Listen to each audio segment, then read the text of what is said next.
আসসালামু আলাইকুম প্রিয় দর্শক, নিঃসন্দেহে দেশের গণতন্ত্র, রাজনৈতিক উৎকর্ষতা, মানবাধিকার, আর্থসামাজিক ব্যবস্থা সব কিছুর সঙ্গেই সাংবাদিকতার দায়িত্বশীলতা জড়িয়ে রয়েছে। কিন্তু সেই দায়িত্বশীলতা নিয়ে সাংবাদিকদের মেরুদণ্ড কতটা সোজা কিংবা কতটা বাঁকা এ নিয়ে যখন প্রশ্ন তোলেন এইসব বিষয়েই প্রশ্নবিদ্ধ কোনো ব্যক্তি, তাহলে বিষয়টি কেমন? আমি বলছি,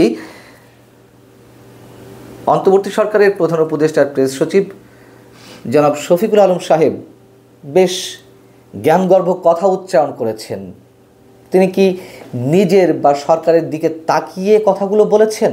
এবং একই ধরনের কথা বলেছেন বিএনপি মহাসচিব মির্জা ফখরুল ইসলাম আলমগীর। তিনিও সাংবাদিকদের নীতি নৈতিকতা নিয়ে প্রশ্ন তুলেছেন। কিন্তু আসলে কি বলেছেন আর কি হচ্ছে এখন এই মুহূর্তে, বিশেষ করে প্রেস সেক্রেটারি শফিকুল আলম যা বলেছেন। শনিবার জাতীয় প্রেস ক্লাবে একটি অনুষ্ঠান ছিল, বরেণ্য সাংবাদিক, আমি নিজেও এই মানুষটাকে বরেণ্য হিসেবে নিজে মনে করি এবং তার প্রতি আমার অতল শ্রদ্ধা। সাংবাদিক মাহফুজুল্লাহর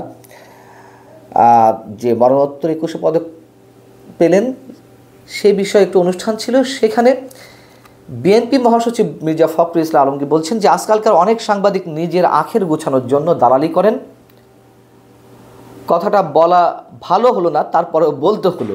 বাড়ি ঘর প্লট সব জোগাড় করেন। এবং একই টাইপের কথা বলেছেন প্রধান উপদেষ্টার প্রেস সচিব শফিকুল আলম। তিনি বলছেন, বাংলাদেশে মেরুদণ্ডওয়ালা সাংবাদিক পাওয়া খুব মুশকিল। আমার এই কথাগুলো বলার নিশ্চয়ই মানে আছে বা কিছু ব্যাখ্যা রয়েছে, এই জন্যই এই বিষয়টি অবতারণা করলাম। তিনি বলছেন যে বাংলাদেশে মেরুদণ্ডওয়ালা সাংবাদিক পাওয়া খুব মুশকিল। ইতিহাসে সাংবাদিকদের ক্ষমতার সঙ্গে কোয়ালিশনটা খুব বাজে। বছরের পর বছর সাংবাদিকরা লিডার হওয়ার জন্য, একটা প্লট পাওয়ার জন্য দালালি করেন, ক্ষমতাসীনদের চাটুকারিতা করেন, ইত্যাদি ইত্যাদি। কথা সত্য। মির্জা ফখরুল ইসলাম আলমগীর এবং শফিকুল আলম সাহেব যা বলেছেন, আমি নিজে অন্তত তাদের প্রত্যেকটা কথার সঙ্গে একমত। কিন্তু প্রশ্ন হচ্ছে, যে মানুষগুলো এই প্রশ্নগুলো তুললেন তারা কি নিজেদের দিকে তাকিয়ে দেখেছেন?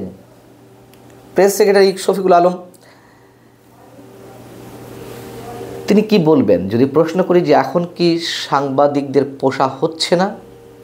বর্তমান অন্তর্বর্তী সরকার তো কোনো রাজনৈতিক সরকার নয়, দল নিরপেক্ষ সরকার।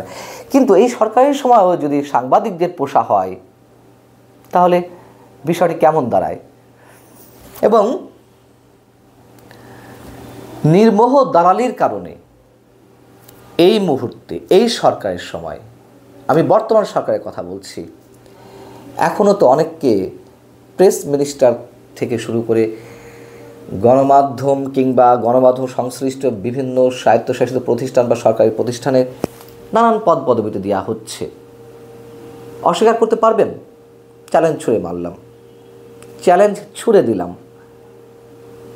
যে চ্যালেঞ্জটি গ্রহণ করে জবাব দিন যে না, এগুলো কিছু হচ্ছে না। এমনকি এই সব পদে পদায়িত করার পরেও তারা রাজনৈতিক বক্তব্য দিয়ে যাচ্ছেন, নির্লজ্জভাবে এক পেশে বক্তব্য দিচ্ছেন, সরকারের পক্ষে যে বক্তব্যগুলো যায়। দ্বিতীয়ত, শফিকুল আলম সাহেব প্রেস সেক্রেটারি, তিনি নিজের দিকে তাকিয়েছেন। 6 মাস যেতে না যেতেই যে তিনি সচিব পদমর্যাদার প্রেস সেক্রেটারি থেকে তিনি তার স্ট্যাটাসটি বাড়িয়ে নিলেন, সিনিয়র সচিব পদমর্যাদা নিয়ে নিলেন। কী কারণে? কী এমন ঘটলো, কী এমন তিনি যোগ্যতা দেখিয়েছেন যে তাকে সিনিয়র সচিব পদমর্যাদায় অভিষিক্ত করা হলো?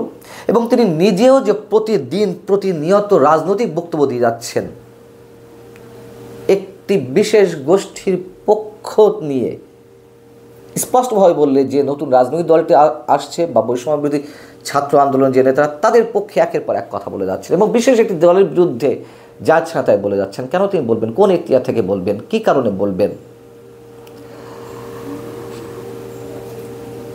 বিএনপিও কি দালালির সুযোগ কম দিয়েছে সাংবাদিকদের? বিএনপি সরকারের সময় আমরা দেখিনি বিএনপিপন্থী সাংবাদিকরা কিভাবে সুযোগ সুবিধা নিয়েছেন। হ্যাঁ, এটা সত্য কথা। গত 15.5-16 বছরে আমি আওয়ামী সরকারের কথা বলছি, তখন দালালির যে নমুনা আমরা দেখেছি, নির্লজ্জ বেহায়াপনা, চাটুকারিতা, তোষামোদকারী হিসেবে যে সাংবাদিকরা আমাদের সামনে উপস্থিত হয়েছেন, আমরা নিজেরাই লজ্জায় পড়েছি, কুণ্ঠাবোধ করেছি এবং সব ধরনের সীমা লঙ্ঘন করে গিয়েছিলেন। এটা আমরা দেখেছি, সত্য কথা। এবং মির্জা ফখরুল ইসলাম আলমগীর কিংবা প্রেস সচিব শফিকুল আলম সাহেবরা যা বললেন যে একটা প্লটের জন্য বা সামান্য কিছু সুযোগ সুবিধার জন্য, তা না। একটা প্লট কিংবা সামান্য সুযোগ সুবিধার জন্য নয়, অনেকে একাধিক প্লটের মালিক হয়েছেন, অনেকে শত শত কোটি টাকার মালিক হয়েছেন, টেলিভিশন চ্যানেল কিংবা পত্রিকার লাইসেন্স নিয়ে নিয়েছেন। আছে তো এরকম আমাদের সামনে। এবং মেরুদণ্ডওয়ালা সাংবাদিক খুঁজে পাওয়া যায় না, যে কথাটি তারা দুজনেই বলেছেন। আচ্ছা, মেরুদণ্ডওয়ালা সাংবাদিকও বা কীভাবে খুঁজে পাওয়া যাবে? আমার এই কথা দিয়ে আবার প্রমাণ করার কেউ চেষ্টা করবেন না যারা মেরুদণ্ড সম্পন্ন নন বা যারা দুর্নীতিবাজ, তাদের পক্ষে বলছি। কিন্তু বাস্তবতা হচ্ছে মেরুদণ্ড সোজা রেখে কথা বলতে গেলে বা সাংবাদিকতা করতে গেলে তার পেশায় টিকে থাকা সম্ভব। এই সরকারের আমলেই যে কতজনকে চাকরিচ্যুত করা হয়েছে তার হিসেব কেউ জানেন? আন্তর্জাতিক যে সাংবাদিকদের একটি প্রতিষ্ঠান, রিপোর্টার্স উইদাউট বর্ডার, তারাও তো সাংবাদিকদের উপরে নানান ধরনের নিপীড়ন শুরু হয়েছে। সাংবাদিকরা তারা কথা বলতে পারছে না মুক্ত কণ্ঠে, এর জন্য তো উদ্বেগও জানিয়েছে। শুধু মেরুদণ্ড সোজা করে পেশায় টিকে থাকতে গেলে অনেককে কত ধরনের খেসারত দিতে হচ্ছে, সেই জবাবটা কি শফিকুল আলম সাহেবরা দিবেন না নিশ্চয়ই। প্রেস ক্লাব কিংবা বিভিন্ন যে সাংবাদিক ইউনিয়ন রয়েছে, বিভক্ত ইউনিয়ন, সেটি বিএনপিপন্থী সাংবাদিক ইউনিয়ন বলি বা আওয়ামীপন্থী সাংবাদিক কিংবা জামাতপন্থী সাংবাদিক ইউনিয়নের কথা বলি, তাদের কারণে সাংবাদিকতা নষ্ট হয়েছে এদেশে অন্তত 60% তাদের কারণে বলবো, বা 70%। এখনও কি সেটি চলছে না? এবং সামান্য একটা এক্সাম্পল দিই, এখন কোনো টক শোতে, টেলিভিশন টক শোতে আওয়ামীপন্থী কোনো সাংবাদিককে দেখেন? আওয়ামী রাজনীতিতে যারা বিশ্বাসী, যাদের বিরুদ্ধে কোনো দুর্নীতির অভিযোগ নেই, যাদের বিরুদ্ধে কোনো ধরনের সুযোগ সুবিধা নেওয়ার অভিযোগ নেই, এমন সাংবাদিক আমরা কজনকে দেখছি? অতএব শফিকুল আলম সাহেবরা বড় বড় কথা বলতে পারবেন, নীতি কথা শোনাবেন, কিন্তু নিজেদের দিকে তাকাবে না। এটাই বাস্তবতা। আর এই কারণেই বাংলাদেশের সাংবাদিকতা আমি খুব বেশি উৎকর্ষতার দিকে যাবে এমন আশা আমি কখনোই করতে পারছি না, আপাতত এই মুহূর্তে তো নয়। আল্লাহ হাফিজ, ভালো থাকুন সবাই।